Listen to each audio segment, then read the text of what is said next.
भला हुआ मेरी माला टूट गई, मैं राम भजन से छूटी। भला हुआ मेरी माला टूट गई, मैं राम भजन से छूटी। मेरे सिर से टली बला, भला हुआ मेरी माला टूट गई, मैं राम भजन से छूटी। मैं राम भजन से छूटी। नमस्कार दोस्तों, मैं मालिक से हमेशा यही चाहूंगा कि आप सबका विवेक बढ़ता ही जाए, ताकि आप हर एक चीज को बड़ी ही आसानी से और गहराई से समझो, जो भी मैं आपको समझाना चाहता हूं। तो आज दोस्तों बात करेंगे एक ऐसे सिद्धांत की, एक ऐसे पंथ की जो कबीर साहब की वाणियों पे ही चलता है, खासकर बीजक पे चलता है। बीजक के अलावा किसी को सत्य नहीं मानता। तो आज उस पंथ की बात करेंगे। मैं आपको बताना चाहूंगा कि मैं, जैसे पहले भी मैंने बोला था, कि मैं किसी भी पंथ का नाम नहीं लेना चाहता, अपने सत्संग में तो बिल्कुल ही नहीं लेना चाहता। लेकिन जब मजबूरी हो जाती है, क्योंकि मदन साहिब का नाम जहां पे आ जाता है, तो मुझे मजबूरी में उस पंथ का नाम और उस पंथ के मुखिया का नाम लेना पड़ता है। मुझे माफ करना अगर किसी का दिल दुखे, लेकिन मैं यही चाहूंगा कि आप सत्य से रूबरू जरूर होवें, क्योंकि हमें इंसान जन्म केवल और केवल सत्य की परख करने के लिए मिला है, और हमने इस इंसान जन्म को ऐसे बर्बाद नहीं करना कि हम सत्य और असत्य का निर्णय ही ना कर पाए। तो दोस्तों आज मैं बात करूंगा पारक सिद्धांत की, जो कबीर साहब के पंथ से ही जुड़ा हुआ है, कबीर पंथ ही कहलाता है।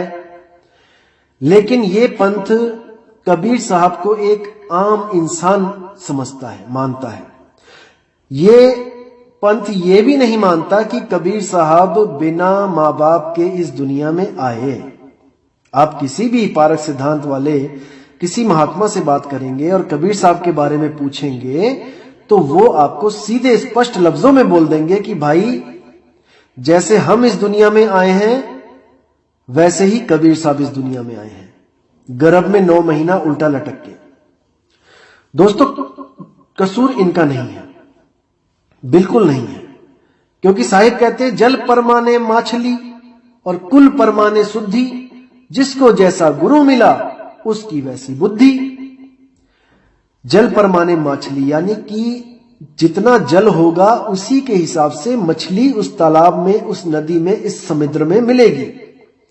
जैसे किसी ने वेल मछली देखी समुद्र में, और वेल मछली को देख के वो अपने घर वापस आ गया, और उसने सोचा कि पानी में वेल मछली रहती है, और वो नदी के पानी में वेल मछली को ढूंढने लगा। नहीं ढूंढ पाएगा भाई। जल परमाने मछली, वो समुद्र इतना बड़ा है, इसलिए वहां पे मछलियां भी बड़ी हैं, और जैसा नदी का जल है, जितनी बड़ी नदी है, उसके हिसाब से वहां पे मछली मिलेगी। तो अगर कोई वेल मछली को नदी में या तालाब में ढूंढता है तो वो मूर्ख है।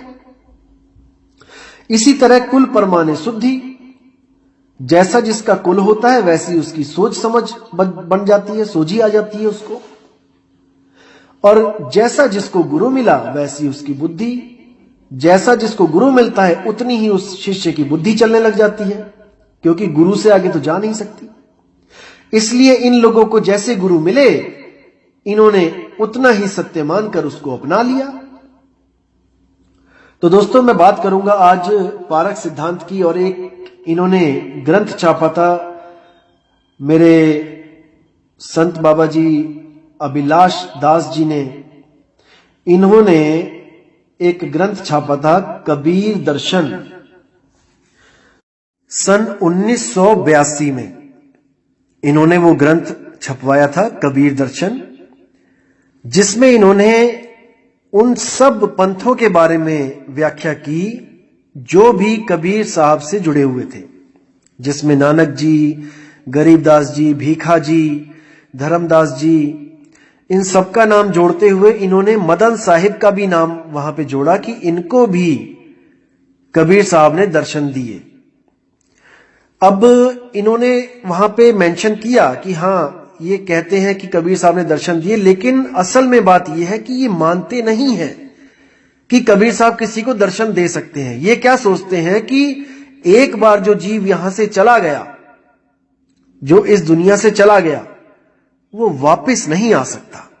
वो कोई कहे कि अगर मुझे वो जीव मिला था तो वो उसका भ्रम है। जैसे ये लोग ये भी नहीं मानते कि गरीबदास जी को कबीर साहब मिले, धर्मदास जी को कबीर साहब मिले, ये बिल्कुल नहीं मानते। इन्होंने इसको एक आभास बोला है कि इन लोग की श्रद्धा इतनी ज्यादा हो जाती है कबीर साहब पे कि इनको कबीर ही दिखने लग जाता है। तो दोस्तों, मैं इनकी इस जो भ्रमांक जो बातें हैं, एक भ्रमपूर्ण बातें हैं, उन पे मैं विराम लगाऊंगा आज कि भाई धर्मदास जी की कोई आस्था थी ही नहीं कबीर में। आप धर्मदास जी का इतिहास उठा के देखो, वहां पे उन्होंने मूर्ति पूजा मेंशन किया है कि मैं तो मूर्ति पूजा करता था, ठाकुर जी की पूजा करता था, कृष्ण जी की पूजा करता था। कबीर साहब से तो उनका कोई मेल था ही नहीं। कबीर साहब की तरफ तो श्रद्धा भाव था ही नहीं, तो उनको कैसे कबीर साहब ने दर्शन दे दिए या उनको कैसे कबीर साहब मिल गया?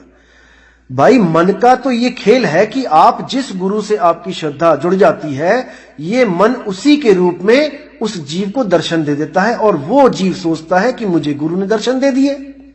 लेकिन धर्मदास जी तो कबीर साहब के साथ कोई उनका मेल ही नहीं था, वो तो उनको जानते तक नहीं थे। धर्मदास जी तो दुकानदारी करते थे और अपना लकड़ियां जला के हवन करते थे, पूजा करते थे बांके बिहारी की। तो कबीर साहब को कैसे दर्शन हो गए उनके, कबीर साहब के?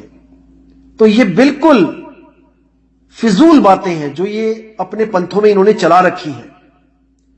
उसी तरह इन्होंने मदन साहिब का नाम जोड़ दिया और वहां पे लिख दिया कि मदन साहिब को भी धर्मदास जी की तरह आभास हुआ था, यानी कि सपना देखा था उन्होंने, जागते हुए सपना देखा था कि उनको राधापति के नाम से कबीर साहब आके दर्शन दे गए। देखो कितनी हास्यपूर्ण बातें हैं।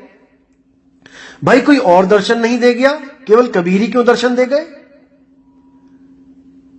तो इसको समझना पड़ेगा। एक पारक सिद्धांत के एक महात्मा, मैं मिला उनसे हरिद्वार में, उनका नाम है निर्णय साहिब, निर्णय साहिब। तो मैं जब उनके आश्रम पे गया तो बात चली कबीर साहब के ऊपर, तो मैंने उनसे एक सवाल किया। मैंने कहा, महाराज जी मुझे बताओ कि कबीर साहब का जन्म कैसे हुआ था?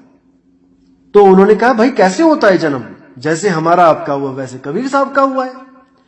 तो मैंने उनको बोला कि मैंने पूछा कि महाराज जी, जब 60,000 शिष्य वहां खड़े थे मगहर में और कबीर साहब ने जब चादर तान के वहां लेटे और उसके बाद उनका शरीर नहीं मिला, फूल ही फूल मिले, उसके ऊपर आप क्या कहना चाहोगे? तो उनका निर्णय देखिए आपने क्या किया उन्होंने निर्णय। वो कहते, अरे भाई, तुम्हारे हमारे भी तो फूल ही मिलते हैं। जब हम किसी आदमी को फूंक देते हैं शमशान घाट में, तो उसके बाद 2 दिन बाद, 1 दिन बाद क्या चुगने जाते हैं? फूल ही तो चुगने जाते हैं। वही फूल कबीर साहब के मिल गए वहां पे। देखिए, बुद्धि देखिए आप। अरे वहां पे 60,000 शिष्य खड़े हैं भाई, और वो गवाही दे रहे हैं कि यहां पर कबीर साहब गुप्त हो गए, किसी को लाश मिली नहीं। बाणियां चीख चीख के गवाही दे रही हैं, लेकिन इन निर्णय साहिब ने जो निर्णय सुना दिया वो फाइनल है। अब इनको कौन समझाए? नाम ही निर्णय रखा हुआ है और खूब मशहूर है अपने एरिया में कि निर्णय साहिब ने जो निर्णय कर दिया वही सत्य है। दोस्तों, आपको बताना चाहूंगा कि ये जो जीव होता है, जीव, इसकी बुद्धि समय अनुसार ही चलती है।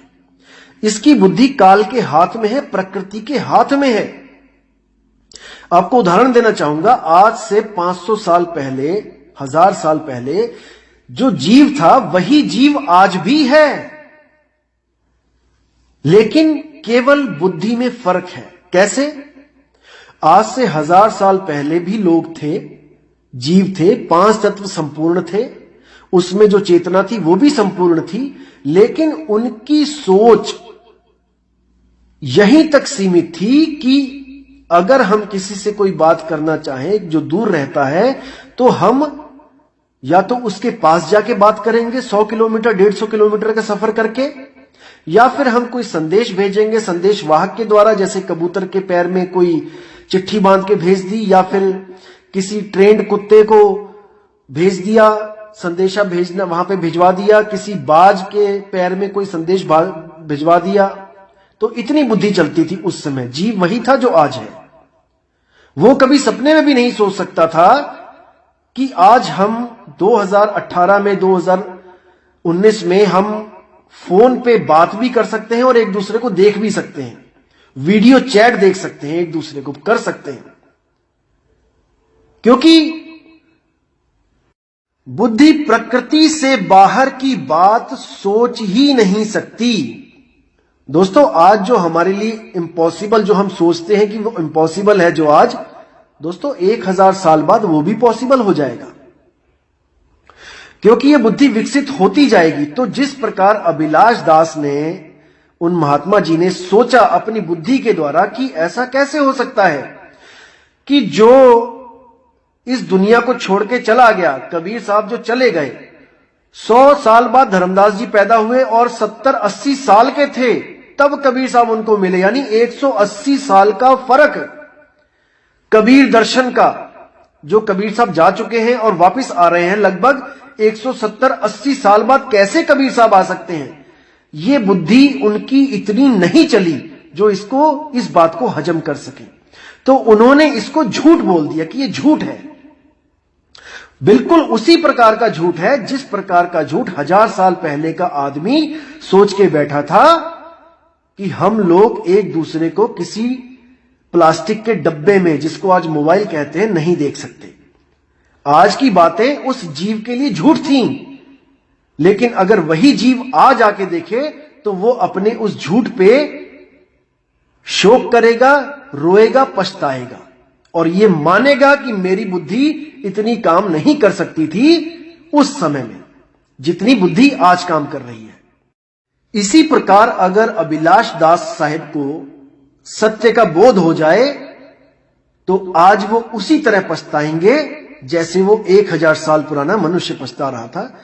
खुद भी भ्रमित हो गया था, हजारों को भ्रमित कर दिया था कि ऐसा कभी नहीं हो सकता। लेकिन उनमें से भी एक जीव ऐसा था जो बाकियों से अलग सोचता था और उसने ही ये आविष्कार करके सबके सामने रख दिया। मान के चलो 1000 लोगों ने कहा कि नहीं, तो उस एक आदमी ने 1000 लोगों को गलत साबित कर दिया। इसी तरह अभिलाष साहिब ने अपनी बुद्धि के द्वारा उस सत्य को डिनाई कर दिया, मना कर दिया, मानने से इनकार कर दिया और उनसे आगे जो शिष्य हुए वो गुरु के अधीन उस सत्य को समझ ही ना पाए, क्योंकि जैसा जिसको गुरु मिला वैसी उसकी बुद्धि।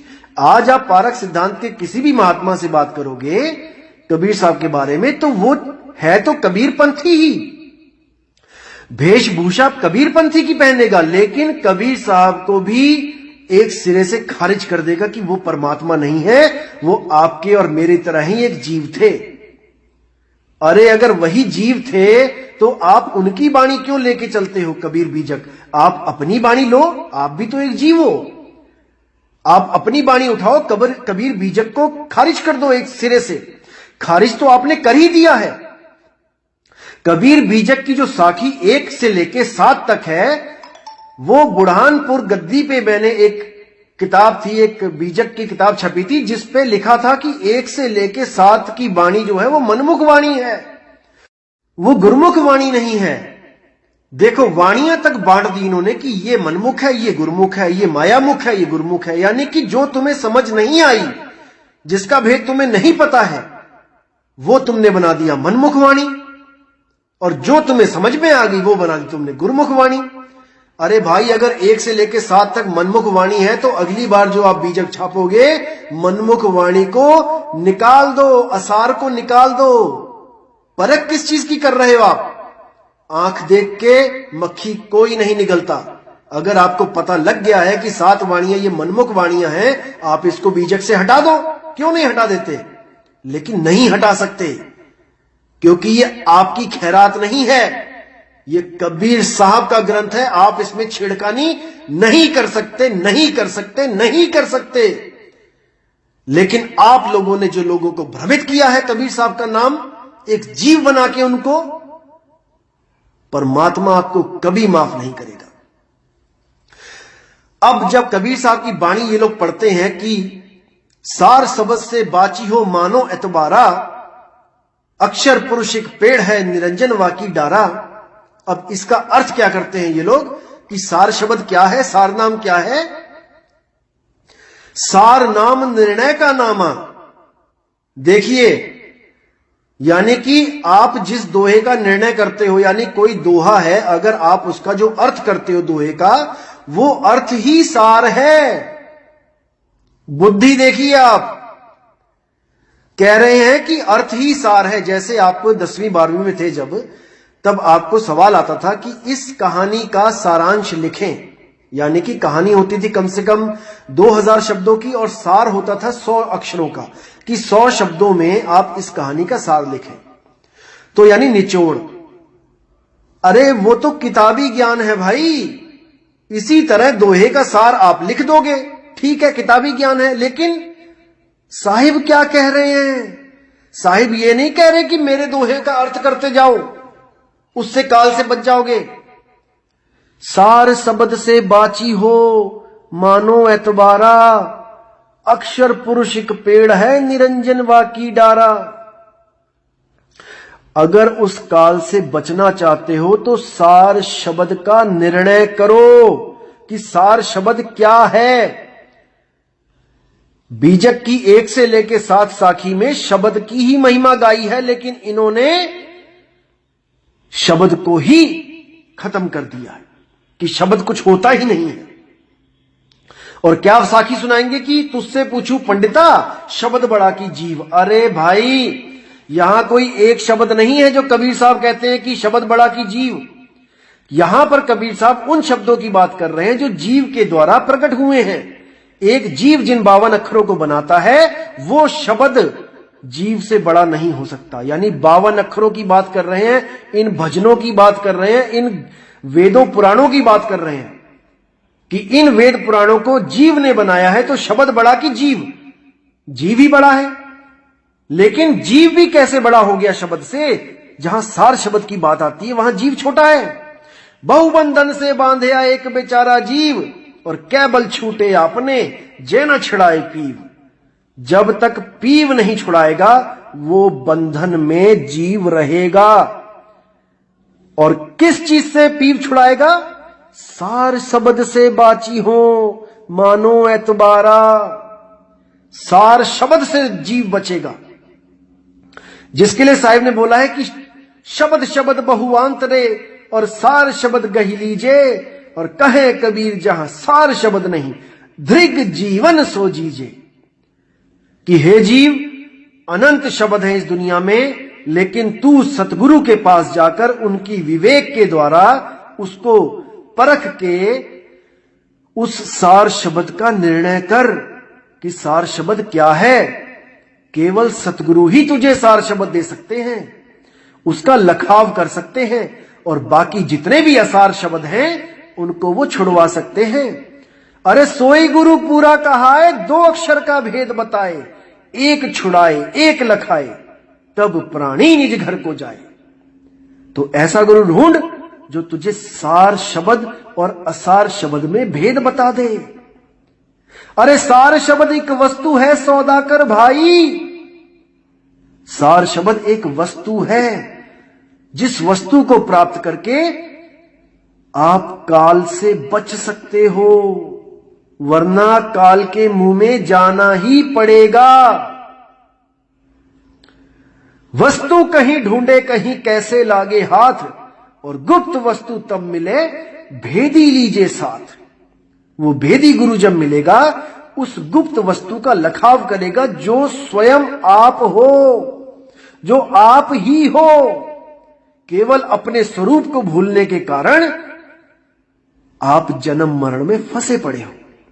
जिस दिन आपने अपने स्वरूप को जान लिया, उस वस्तु को जान लिया, आप मुक्त हो जाओगे।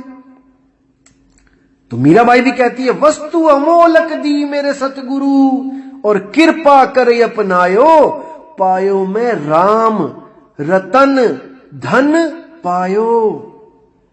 यहां पे कई लोग राम रतन बोलते हैं, कई नाम रतन बोलते हैं, इससे कोई फर्क नहीं पड़ता। बात है रतन की, यानी एक वस्तु है रतन। जैसे आप हीरा लेने जाओ बाजार में तो आपको कोई भी जो जौहरी है वो नाम नहीं देगा जपने के लिए, वो आपको हीरा वस्तु देगा जिसको लेके आप अपने घर जाओगे और आप उसको बार बार दर्शन करोगे उसका, और आप मन ही मन प्रसन्न होगे कि वस्तु अमोलक दी मेरे जौहरी, मेरे जौहरी ने अमोल वस्तु दे दी है। अगर जौहरी वस्तु ना दे के आपको वस्तु का नाम दे दे कि जाओ घर में हीरा हीरा जपना 2.5 घंटे सुबह 2.5 घंटे शाम को, तो क्या आपको हीरा मिल जाएगा? कभी नहीं। अरे धन धन कहे जो धनिया होए, तो निर्धनिया रहे ना कोई। समझो इस बात को, इतना मुश्किल भी नहीं है भाई समझना। जो अभी भी कमेंट में लोग कह रहे हैं कि नहीं, बिना नाम के मुक्ति नहीं मिलेगी, बिना जाप के मुक्ति नहीं मिलेगी। अरे नाम है जप में, नाम है तप में, साफ बोल दिया साहिब ने। नहीं समझ में आ रहा तो आपकी विवेक शक्ति कम है, इसको बढ़ाओ, झगड़ा मत करो। तो दोस्तों मैं बताना चाहूंगा आपको कि बिन पारख के बने पारखी, पारख तो किया ही नहीं। पारख तो वस्तु का होता है, वस्तु को मानते नहीं तो पारख किस चीज का किया? भाई दो वस्तुओं में नकली को छोड़ के असली को पकड़ना ही पारख कहलाता है, परख कहलाता है। वस्तु तो मानते नहीं कि कोई वस्तु है, शब्द को तो डिनाई करते हो कि शब्द नाम की कोई चीज नहीं है, तो परख किसकी कर रहे हो? क्या भेष की परख कर रहे हो कि ऐसे सफेद कपड़े पहनेंगे और ऐसे अपने हाथों का बना खाना खाएंगे और ऐसे नल में कपड़ा बांध देंगे ताकि कोई जीव ना आ जाए? भाई आजकल सब कुछ आरओ सिस्टम है, आजकल नल में जीव नहीं आते हैं जो आप नल में कपड़े बांध बांध के पानी पीते हो छान छान के, और जहां पे बुद्धि लगानी है, जिस शब्द को छानना है, उस शब्द को आप डिनाई करते हो, उस शब्द को आप मानते ही नहीं हो। ऐसे बात नहीं बनेगी भाई। वो जमाने और थे जब कबीर साहब ने कहा था कि गुरु करो जान के, पानी पियो छान के, क्योंकि उस समय पानी कुओं से, तालाबों से, नदियों से लिया जाता था और वहां पर हजारों जीव पानी में होते थे। इसलिए कबीर साहब ने कहा इसको बिना छाने नहीं पियो, क्योंकि एक तो जीव हत्या लगती है, ऊपर से आपके अंदर जो जीवाणु पहुंच जाते हैं वो आपको बीमार करते हैं। लेकिन आज थोड़ी नहीं भाई, नलों में कपड़ा लगाना है, नलों में कपड़ा लगा के तो आप उस शुद्ध पानी को और अशुद्ध कर देते हो, क्योंकि कपड़े में लाखों जीव लगे हुए हैं, कपड़े में लाखों जीव हैं, आप उन जीवों को ग्लास में डाल के पी रहे हो। कितना बड़ा भरमजाल है। आज वाणी भाई बदल चुकी है, आज है गुरु करो छान के और पानी पियो जान के। आज जो पानी पिया जाता है, RO water, mineral water, distil water, टंकी का वाटर, बाल्टी का वाटर, सब एक सा ही लगता है देखने में। तो उसको जान के पियो, पूछो कि ये कौन सा पानी है भाई, आरओ का है या मिनरल वाटर है कि घर की बाल्टी से ले आया गुसलखाने से उठा के, क्योंकि वो देखने में एक सा लगेगा। अब उसमें कीड़े नहीं है, जीव नहीं है। और गुरु करो छान के, पूरी छानबीन कर लो कि कौन सा शब्द गुरु लेके बैठा है भाई, हमारी मुक्ति उस शब्द से होगी भी कि नहीं। और ये दोहे का अर्थ निकालने को सार बता के आधी दुनिया को जो भ्रमित कर दिया आप लोगों ने, भाई समय है इस बात को समझ जाओ। कपड़े पहनने से, सफेद कपड़े धारण करने से मुक्ति नहीं मिलती कि भेष धारण कर लिया और हो गए मुक्त। बिना नाम के, बिन नामे जग कमला फेरे, गुरमुख नदरी आया। नानक साहब कहते हैं कि बिना नाम के जग कमला, पागल फिर रहा है। आज किसी से भी पूछो कि भाई गुरु धारण कर लो, गुरु बनाओ, गुरु से नाम लो, तो क्या कहता है बंदा? अरे मैं तो सुबह शाम वैसे ही नाम लेता हूं परमात्मा का, मुझे गुरु की क्या जरूरत है। एक भी आदमी ऐसा दिखा दो दुनिया में जिसके पास भगवान का नाम नहीं है, चाहे उसने गुरु धारण किया है चाहे नहीं किया है। नाम तो सबके पास है ना भाई। सुबह सुबह भगवान का नाम लेते हैं, ओम नमः शिवाय, जय श्री राम, हरे कृष्णा। चाहे गुरु बनाया है या ना बनाया है, नाम तो सबके पास है ना। लेकिन फिर भी नानक साहब कह रहे हैं कि बिन नामे जग कमला फिरे, यानी कि बिना सच्चे नाम के सारी दुनिया कमली है, पागल बनी हुई है। और वो सच्चा नाम किसी के पास नहीं है। वरना बाबा नानक को श्रीलंका से लेके अरब देश तक जाने की क्या जरूरत थी? ओम भी शुरू से चल रहा था, हरे कृष्ण हरे राम भी शुरू से चल रहा था, अल्लाहु अकबर भी चल रहा था, सब कुछ चल रहा था। फिर कौन सा नाम देने चले गए बाबा नानक वहां पे? वाहेगुरु? क्या वाहेगुरु की कमी रह गई थी क्या? कि सब नाम थे इस दुनिया में, बस एक वाहेगुरु नहीं था, तो वाहेगुरु बांटते चले गए आगे तक। इतने नाम मुक्त नहीं कर पाए जीव को।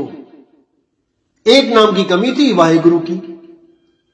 वाहेगुरु जपेंगे तो मुक्त हो जाएंगे। अरे मेरे भाई, वो नाम लिखने, बोलने, पढ़ने में नहीं आता है जिस नाम की बाबा नानक बात करते हैं।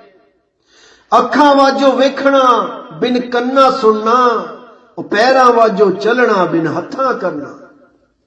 बिना आंखों के वो दिखाई देता है, सुरती के द्वारा।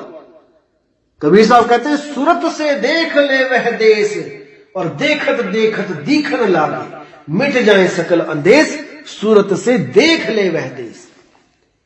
अब यहां देखने का मतलब यह नहीं कि वो दिखाई देगा कुछ, इसमें भी गुप्त भेद है। अज्ञानी जीव इसको भी पढ़ के कहेगा कि देखो लिखा है कि दिखेगा, वहां पे सतलोक दिखेगा। नहीं मेरे भाई, जो दिखे सो माया संतो। कुछ भी अगर आप देखते हो वो असल नहीं है, क्योंकि असल चीज आप हो। आप हो अमर अजर अविनाशी, असली चीज। और जो भी आप देख रहे हो वो माया ही है। दृश्य और दृष्टा, दृश्य दिखता है, दृष्टा उसको देखता है। दृष्टा जान भी जाए कि ये दृश्य है, ये खत्म हो जाएगा, लेकिन वो दृष्टा भाव से मुक्त नहीं हो सकता जब तक उसको दृश्य और दृष्टा दोनों ही भाव से मुक्त कराने वाला गुरु ना मिल जाए। जैसे आप थिएटर में बैठे हैं तो एक फिल्म खत्म हुई, आपने देखा कि वो दृश्य है। जो ज्ञानी होगा वो रोने वाले सीन पे भी नहीं रोएगा, क्योंकि वो जानता है कि ये सामने एक दृश्य चल रहा है। जो अज्ञानी होगा वो रोने वाले सीन में रोएगा और हंसने वाले सीन में हंसेगा, क्योंकि वो नहीं समझ पा रहा है कि ये केवल दृश्य है, उसे वो असलियत लग रहा है। इस दुनिया की बात कर रहा हूं। इस दुनिया में देख के जो ज्ञानी जीव होगा वो समझेगा कि ये तो दुनिया है, एक दृश्य है, ये तो चलता रहेगा। और जो अज्ञानी होगा वो इस दुनिया को असल मान लेगा कि आज मेरी जिंदगी में दुख है और कल मेरी जिंदगी में सुख है। लेकिन जो दृष्टा है, जो थिएटर में बैठा है, वो चाह कर भी दृश्य को बंद नहीं कर सकता। एक दृश्य खत्म, दूसरा शुरू, दूसरा खत्म, तीसरा शुरू। वो मुक्त तब होगा भाई जब उसे ऐसा गुरु मिल जाएगा जो उसे थिएटर से ही बाहर ले जाए। ना रहेगा दृश्य और ना रहेगा दृष्टा भाव। इन दोनों से परे जो अवस्था है वो आत्म स्वरूप अवस्था है, शुद्ध आत्म अवस्था है। वहां पर जीव नहीं रह जाता है जो दृष्टा है, और ना वहां कोई दृश्य रह जाता है जो माया है। इन दोनों से परे वो अपने मूल, अपने निज स्वरूप को प्राप्त करके हमेशा के लिए जन्म मरण से मुक्त हो जाता है। तो दोस्तों, केवल नाम रखवाने से पारख कोई पारखी नहीं हो जाता। जैसे एक आदमी था, उसको फोन आया कि आपकी जो मिसेज है वो हॉस्पिटल में उन्होंने एक बच्चे को जन्म दिया है। वो भागा जाता है वहां पर कि आज मेरे घर में एक लड़का पैदा हुआ। तो जब वो अपनी बीवी से मिलता है और देखता है कि बीवी थोड़ी परेशान है, तो वो पूछता है क्या हुआ। तो वो इशारा करती है पालने की तरफ कि लड़का हुआ है। तो वो कहता है तो खुशी की बात है। कहती है आप जाके देखो। जब वो लड़के को देखता है तो क्या देखता है कि इतना काला लड़का, इतना काला रंग और नैन नक्श इतने बेकार कि वो भी परेशान हो जाता है कि अरे यार ये क्या हो गया, ये हमारे साथ क्या हो गया। तब दोनों मियां बीवी सोचते हैं, विचार करते हैं कि देखो लोगों के बच्चे इतने सुंदर सुंदर होते हैं, जिनको देख के लोग कहते हैं कि देखो कितना प्यारा बच्चा है, कितना सुंदर बच्चा है, हमारे बच्चे को सुंदर कौन कहेगा। तो दोनों मियां बीवी एक प्लान बनाते हैं कि ऐसा करते हैं, इस लड़के का नाम ही सुंदर रख देते हैं। तो भले इसको कोई सुंदर ना भी समझे, फिर भी कम से कम इसको सुंदर कह के तो बुलाएगा कि सुंदर बात सुनना, अरे भाई सुंदर क्या हाल है। तो इसी तरह इन लोगों ने क्या किया, परख तो इनके पास है नहीं, पारखी तो इनको कोई कहेगा नहीं, तो ऐसा करते हैं कि इस पंथ का नाम ही पारख रख लेते हैं। देखिए, क्योंकि ना चाहते हुए भी सब हमको पारखी कहेंगे कि वो संत पारखी संत आए हैं। अरे परख तो तुम कर नहीं पाए, शब्द की पारखी कहलाते हो। तुम्हारा हाल उसी सुंदर बच्चे की तरह है जो असल में सुंदर नहीं है।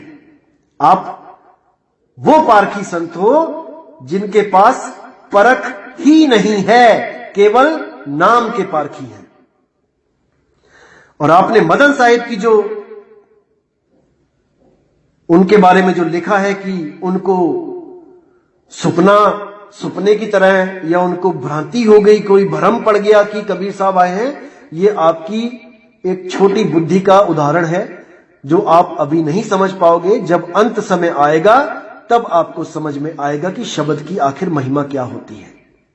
जब आपको इस शरीर के अलावा कोई ठौर ठिकाना नहीं मिलेगा आपकी सुरती को, तब आप शब्दों के अर्थ कर करके उसको सार सिद्ध करके उसमें सुरती को समाना, उसमें अपनी सुरती को समा के देखना जो आपने वाणियों के अर्थ की है, क्योंकि आपके लिए तो वाणियों के अर्थ ही सार हैं।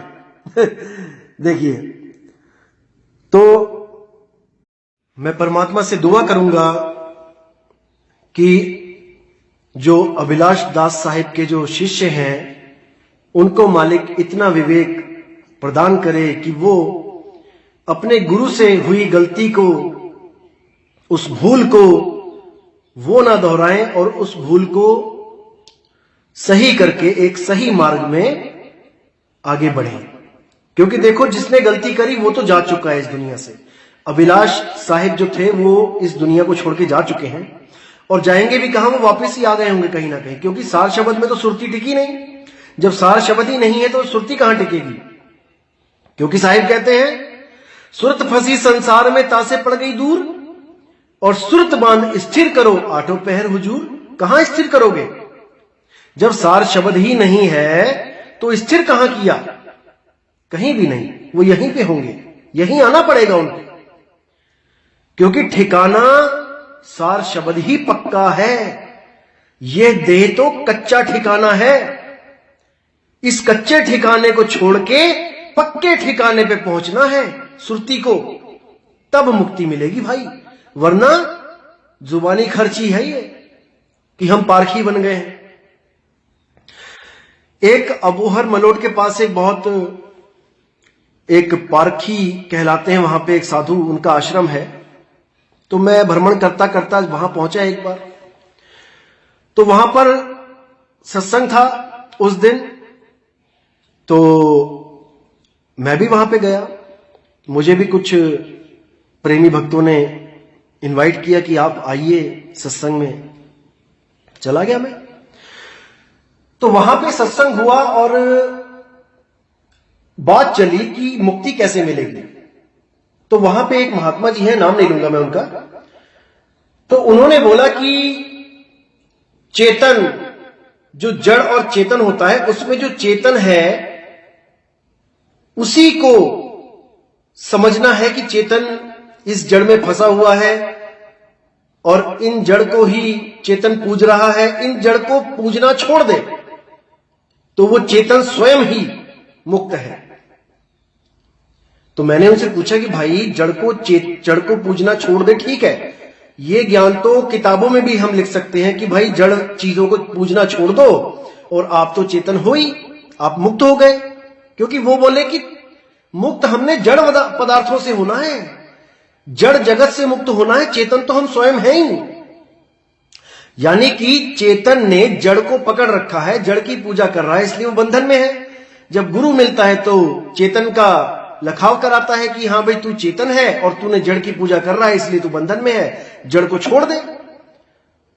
तो मैंने उनको पूछा कि भाई अगर केवल जड़ को छोड़ने से चेतन मुक्त हो जाता है तो ये बात तो हम केवल किताबों में भी लिख सकते हैं, हम अपने ग्रंथों में लिख सकते हैं कि जड़ चीजों को छोड़ दो, पूजा पाठ करना छोड़ दो, आप स्वयं चेतन हो, आप मुक्त हो जाओगे।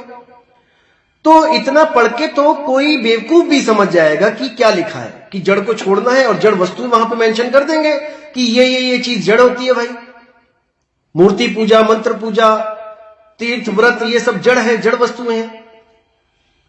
तो अगर हम किताब में लिख दें कि जड़ वस्तुओं को छोड़ के आप स्वयं चेतन हो और आप मुक्त हो जाओगे, तो एक आदमी जो आम आदमी है उसने ये पढ़ लिया, उसको ज्ञान हो गया, तो अब वो गुरु क्यों बनाएगा, आपको वो गुरु क्यों धारण करेगा अगर उसने वो ज्ञान किताब से ही प्राप्त कर लिया जो गुरु देगा।